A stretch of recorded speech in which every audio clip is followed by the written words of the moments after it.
Hai happy people, meet me again today. Kita akan langsung gaspol lagi ya. Ini kita akan langsung kita tancap gaspol terus pengetahuan investasi kita ya.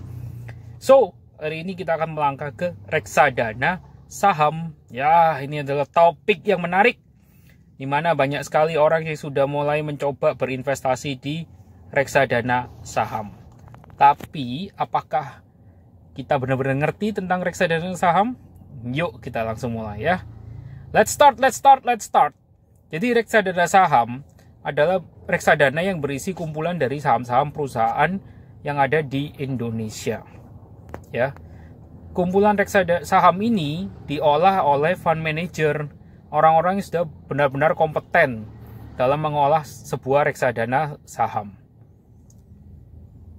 Strategi dari masing-masing fund manager ini tergantung ya. Ada yang agresif, ada yang nggak agresif.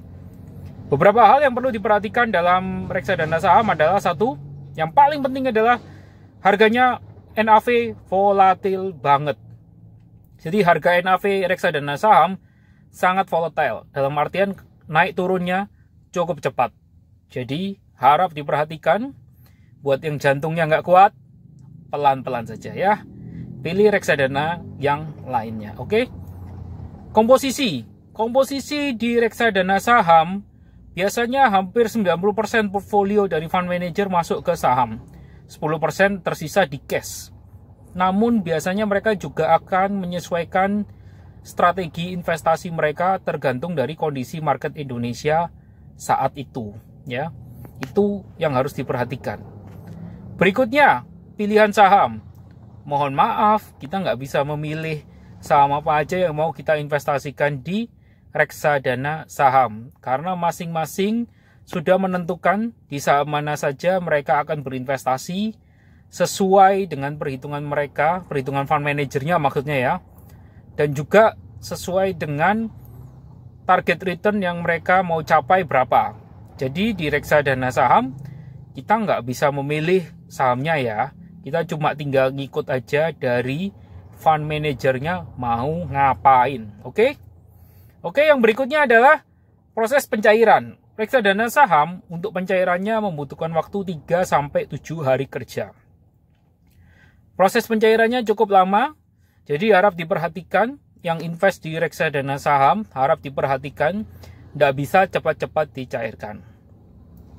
Oke, yang berikutnya yang harus diperhatikan adalah reksadana saham nggak cocok dijadikan untuk alat trading.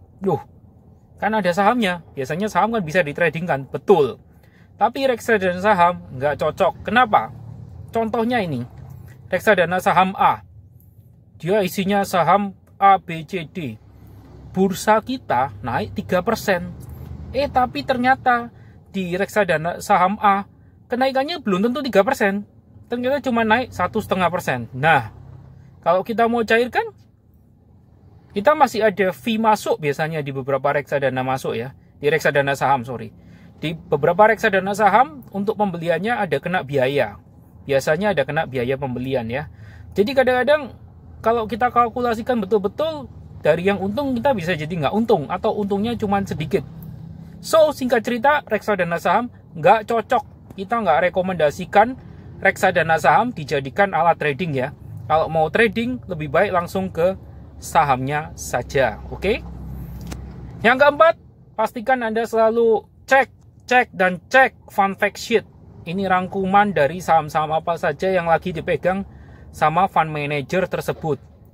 Saya pernah mengalami satu peristiwa di mana di fund manager itu lagi memegang saham yang nggak perform satu biji. Setelah itu dia harus rebalancing portfolionya. Dan mengejutkannya, portfolio sahamnya dia akhirnya nggak naik nih. Reksadananya NAV-nya nggak naik selama kurang lebih hampir 6-9 bulan. Padahal reksadana saham yang lainnya sudah outperform alias naik banyak.